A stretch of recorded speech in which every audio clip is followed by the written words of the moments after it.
En 1918, Freud rompió una norma del psicoanálisis cuando comenzó secretamente a analizar a su hija. Freud intentó analizar a su propia hija, lo cual, en mi opinión, es una forma de incesto intelectual o emocional. Ella era su enfermera, su secretaria, su hija. Ciertamente, era una relación muy cercana entre dos seres humanos. No había sexo, y creo que era la única cosa que no había entre ellos.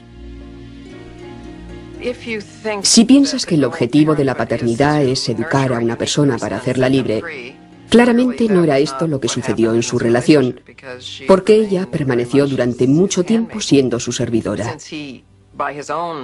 Según sus propias teorías, él pensaba que los hijos querían matar a sus padres y ocupar su lugar. Y él tuvo en su hija a su sucesora, por lo que no debió de sentirse demasiado amenazado.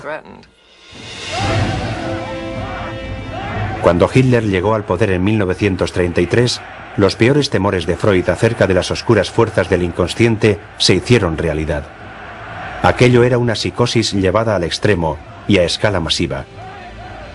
Como era de esperar, los libros de Freud estuvieron entre los primeros que Hitler ordenó quemar. Estamos progresando. En la Edad Media me hubieran quemado a mí. Ahora se conforman solo con quemar mis libros. Entre aquellos libros estaba el más reciente y aparentemente menos prometedor, El malestar en la cultura. En él investigaba el enfrentamiento entre cultura y barbarismo. Cuanto más viejo se hacía Freud, más pesimista se volvía, porque todo lo que esperaba que podía aportar una sociedad cada vez más civilizada estaba empezando a desmoronarse.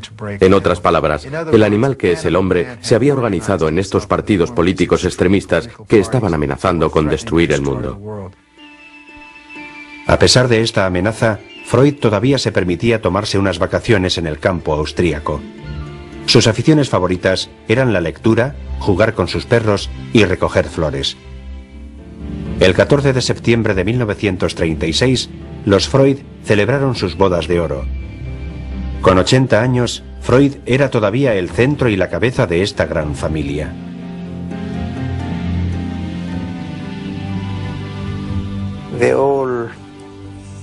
Todos estábamos muy cerca de él.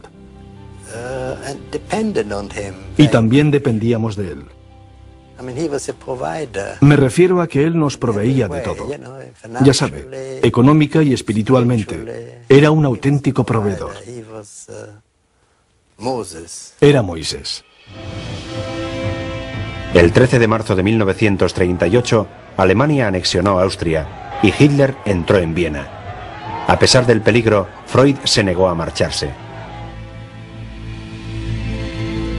Pensaba que podía vivir su vida en Viena y que todo acabaría calmándose. Tenía muchos amigos poderosos, así que estaba muy protegido. Era el judío más protegido de Austria. Y no estoy exagerando. Freud necesitaba toda la protección posible. El 14 de marzo de 1938, grupos de nazis saquearon su consulta y se hicieron con más de $1.500. Yo nunca había sacado tanto por una sola visita, dijo Freud después de que se fueran. Una semana después, la Gestapo visitó a Anna Freud y la retuvo durante un interminable día en su cuartel general. El embajador americano en Viena telegrafió a la Casa Blanca. Por fin Freud, a pesar de la edad y de la enfermedad, le vio la cara al peligro y aceptó marcharse.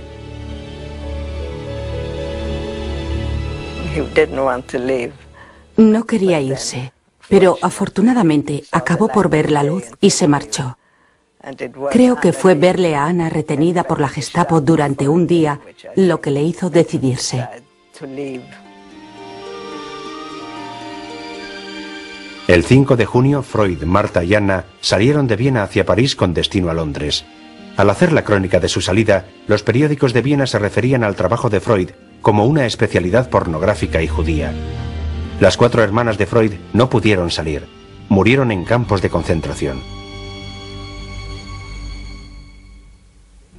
Días antes de su partida, el fotógrafo Edmond Elleman estuvo durante una semana en la casa de Freud haciendo un reportaje. Recuerdo el terror en su cara, su vulnerabilidad, el miedo que tenía.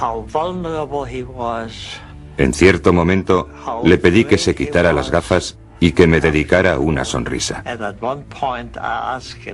Era una sonrisa apagada. Muy poca gente sonreía en aquellos días.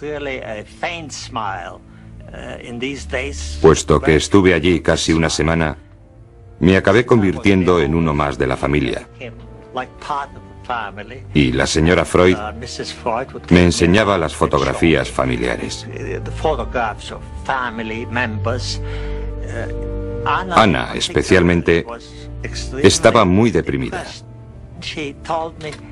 Me dijo que había descubierto una nueva mirada en la gente, la mirada de refugiado. En Londres, el propio Freud tenía la mirada de refugiado.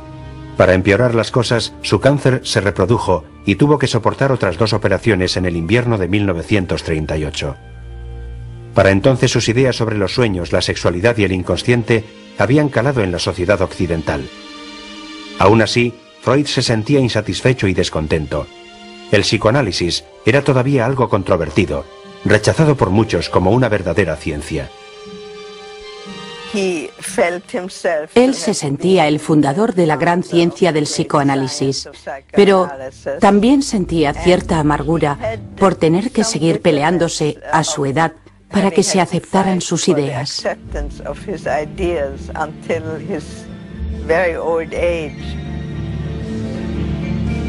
Débil y cercano a la muerte, Freud siguió recibiendo pacientes y visitas. Una de aquellas visitas fue el artista surrealista Salvador Dalí, que aprovechó la ocasión para hacerle un interesante boceto. Freud celebró su 83 cumpleaños puro en mano el 6 de mayo de 1939. A mediados de junio, su cáncer era ya inoperable y el dolor era inaguantable. Años atrás, Freud había hecho prometer a su hija Ana que cuando llegara el momento, no les dejes que me atormenten innecesariamente. El 23 de septiembre de 1939, Freud le dijo que había llegado el momento. Murió aquella misma noche de una dosis letal de morfina. El médico le ayudó a morir en paz. Y aquello fue una liberación para él. Ya no podían seguir operándole. Las cenizas de Freud descansan en una vasija etrusca de su colección de antigüedades. Siempre se había visto a sí mismo como a un arqueólogo de la mente, extrayendo los viejos secretos del inconsciente. Aquellos secretos ayudaron a dar forma a la conciencia del siglo XX y seguirán resonando en el siglo que viene.